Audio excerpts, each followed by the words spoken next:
Someone dealing with homelessness walks in the door. What are the first steps that you guys take with them in order to get them help? So it really depends on where they're at. Some of the folks that come in just need something to eat, or they've walked through the soles of their shoes, or they don't have a jacket and the weather's starting to turn cold.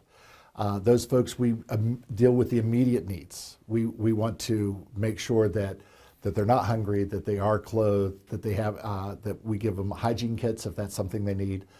So we're our first step with the unhoused folks in the community is, what is your immediate need? What can we do to help?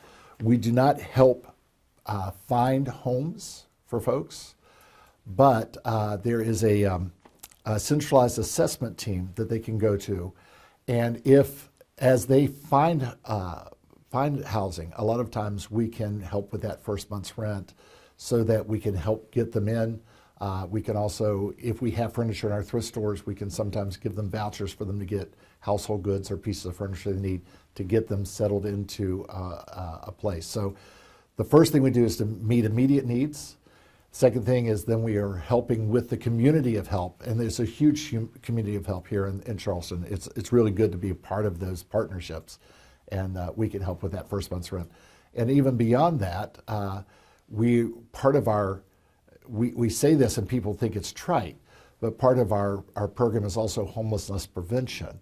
So people who are housed but are like one life event from not being able to make their bills or make their rent or their mortgage, they can come to us and say, listen, I just lost my transmission. I'm not going to be able to work if I don't get it fixed. I don't know how I'm going to make rent this month, or I don't know how I'm going to be able to pay the electric bill, or we just got behind when it was so cold and we're getting ready to get cut off. Then we're ready to step in. As we have funds, we're ready to step in and help with that month's rent or to help pay that electric bill or that gas bill.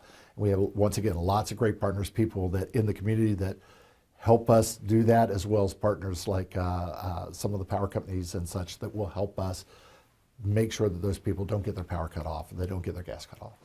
Okay, and you help them link up with the assessment teams that help with housing? Yes, if they come seeking that kind of help here, we can get them connected to the assessments team. We have a great system here in the area. Most places have it now, 211. If someone calls and says this is what they need housing, they'll get directly connected to there, and then they will refer them back to us if they need help with that first month's rent or whatever. But if they come in the door and ask us, once again, yes, we direct them there to get started, and then we can still step in and help as that process goes through. What other organizations do you guys work with? We work with the United Way. They're one of our funders, but they're also people who help in the community. We partner with them, and then the Kanawha County Collective. We help with them we work with them as well. Not help them. They help. We all help other folks, but yeah, they're partners as well. We're talking about the food boxes that are put together for those dealing with homelessness. Do people just come and pick those up? Are those handed out daily? How exactly does that work? So we have two things that we do for food. One is we have a pantry here, and folks know to come in and they can come and get food on a regular basis as they need, as well as hygiene kits and, like we said, the clothing.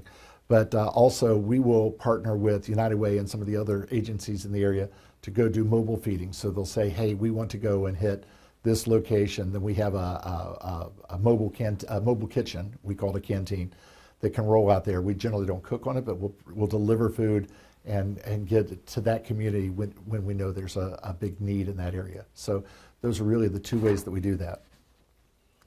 Why do you think some people seem to stay homeless despite the resources that are available? There's a lot of pieces to that. Unfortunately, our unhoused neighbors, we have this great word, homelessness, that we just sort of put over the whole thing, and it's all sorts of different issues. And of course, people have their particular issue that they think is the main cause, but it's lots of different things. The economy, drug addiction can be a problem. Sometimes just emotional or psychological needs that are not being met can be a problem. We really are struggling right now with the job market being not incredibly strong in the area. Those are all things. One of our successes that we love is every Christmas we have our largest fundraiser, the kettle season. And our bell ringers, we have volunteers that help us out, but we don't have enough volunteers to cover all of our sites, so we hire folks. We don't pay a lot of money to do that.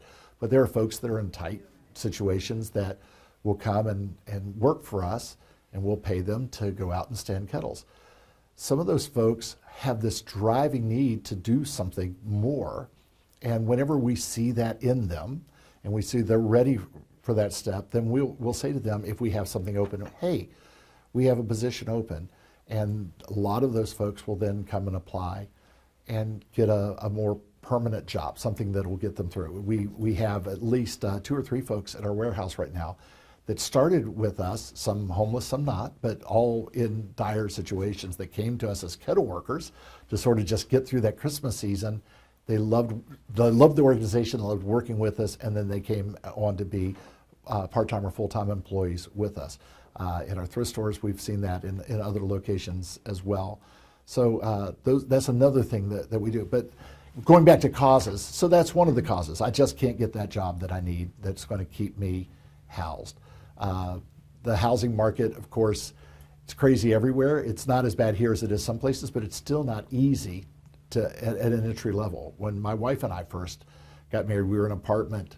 Luckily, we had enough to have an apartment, but trying to get into a house so we weren't spending all of our money on rent was tricky. There was a lot to that. So housing market can be that. And then, like I said, those other physical or psychological issues that can sometimes be a barrier. And one of the things we try to do is help overcome barriers. Okay, when someone has received the help that they need, where's that question? What are some of the ways that you help to keep them on track? Okay, well, so we are a faith-based organization. We have a faith community. We have folks that come to us and they just get help and that's it. We have other folks that come to us and say, you know, we would like to know more about this faith-based thing that sort of, you know, drives you to do these things for us, and they can get involved with our faith community here. It's a church, the Salvation Army Church. A lot of people don't know we're that as well. We have a beautiful building down on Mary Street. So that's something we can do. As they tell us, you know, one of those barriers is I don't have my GED. Then we have partners in the community we can reach out to and say, hey, listen, can we help get, you know, this client a GED so they can get a job? Those are all things that we can do. There's you mentioned there's a program we would like to get established here. It's throughout the Salvation Army. We just are trying to get our capacity up to the point that we can start here, called Pathway of Hope. And that's all about finding barriers and getting past them. We still do that in a more transactional way, but we'd like to do it in a more hands-on way. So that's something that we'd like to grow to. But we sort of have to get to that capacity. And right now we're a bit strapped on funds, and we're strapped on employees, and we're trying to push forward to that model eventually. We'll get partners in the community that want to help us do that. It's already starting to happen. We'll see that. I think that we're going to see that in the next 2 or 3 years. And that's called Pathway of Hope. You actually did mention that to us when you were writing. My wife and I, because we move around, have been in places where there is a Pathway of Hope, or we've established it. We've been to places that don't have it.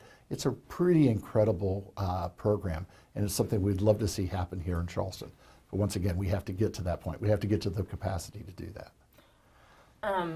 How can people help?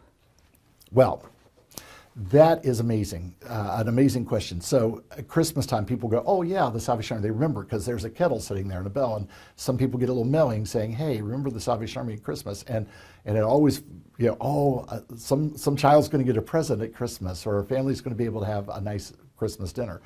But what we tell people all the time, and they don't always remember, this is our largest fundraiser for the year. This gets us through the whole year. And the problem is we get this great influx at Christmas, and then things just start petering out, and we find ourselves in July and August, and it's not quite Christmas time yet, and people have sort of forgotten that we're still out there helping the unhoused, helping people from becoming unhoused. So first and foremost, we could always use financial help. That's always a thing. People drive by and they see the lights are on and people are coming and going, so obviously the Salvation Army is in great shape. We always run right on the ragged edge, so that's the first thing. The second thing you can do is close donations for our thrift stores, because the thrift stores, or furniture, whatever kind of donation, those things that you're not using anymore, that can be repurposed for someone else, we have those for our clients, the people who need some clothes, or who've just gotten into an apartment and they sure could use some plates, or they sure could use, we have those items available, but then we also sell them. And the money from that can go on to help us fund our programs. Those are both donation things. We also could use volunteers, people who would like to come alongside us to help hand out food boxes. People would like to come alongside us when we drive our canteen out to feed in a community. They would come along. The more help that we have with those kinds of things, the more we can do. We have food, let's get it out to folks, but we have to have hands do that. We're right on the, like I said, we're right on the razor's edge of how much money we have. We're also right on the razor's edge of how much staff we have. Now, the one nice thing about the Salvation Army, where I was, and I know it was true here, during COVID, I get on these calls and they'd say, yeah, we hope to have volunteers so we can start serving again. And the Salvation Army was able to say, well, we have full-time employees that's all they do is serve people, so we never stop services.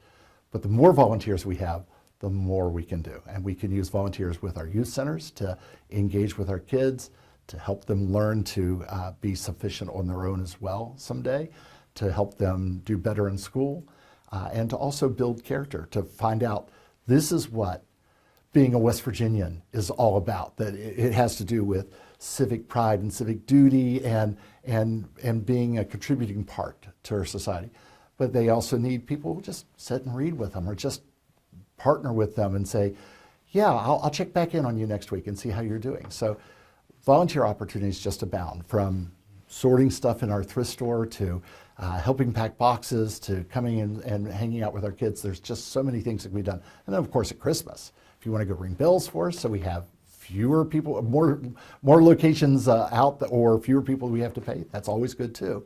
So all those things are just, Angel Tree as well. My wife's back there just glowering at me, because kettles is not the only thing. Angel Tree is another thing that people can come and help out. Oh, we're gonna get all this stuff together to hand out to the families that signed up for help. So those are all things that people can do to help out. 282 people a year, individuals, unduplicated, we will help who are unhoused. We will help them throughout the year. Now, we won't help them just once.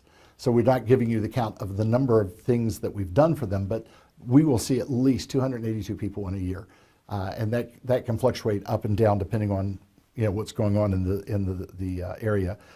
We have helped last year over 100 people. We helped 100 households avoid eviction, because we were able to, they were getting their notices and we were able to help them get that bill paid so that they didn't get kicked out of their homes. We helped about 500 households with utilities, because once your utilities are cut off, then you're just moments away from eviction. Some places, if you don't have the utilities turned on, they won't let you stay. If you're renting and the electricity gets turned off, they're like, okay, well, you're gonna have to go, even though you may be paid up on your rent. So we're making sure, one, that people are warm or cool, or their food's not spoiling, but two, that they don't get kicked out because they can't pay their utility bills. And then we did between 700 and 800 clothing things for both housed and unhoused population last year. So a child that they're right on the ragged edge needs a jacket. They're in a house, but they don't have money to spend on all that stuff. They can come get a jacket or a pair of shoes. But also our unhoused brothers and sisters, they can come in, and even with our kettle workers, I had a kettle worker come in a little thin jacket, and it was 30 degrees out. I'm like, let's go over to the thrift store and let's find you a heavy coat, and got them a heavy coat, and they were happy to have that, and they were unhoused.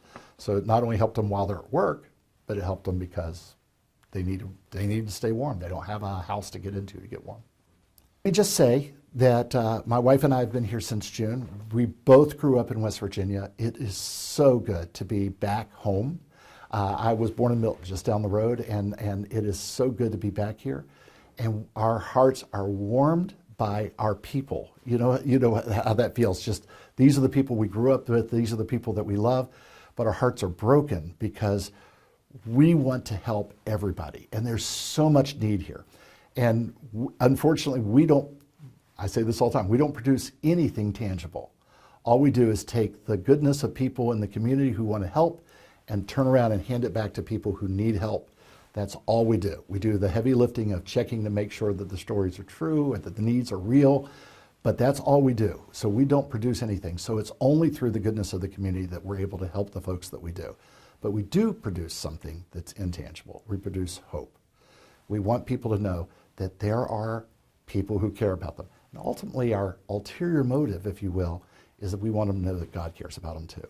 The Salvation Army doesn't exist except that the love of Christ constrains us to be that cup of cold water for someone who's thirsty, to be that set of shoes for someone who doesn't have, to be that meal that someone can't find any other way.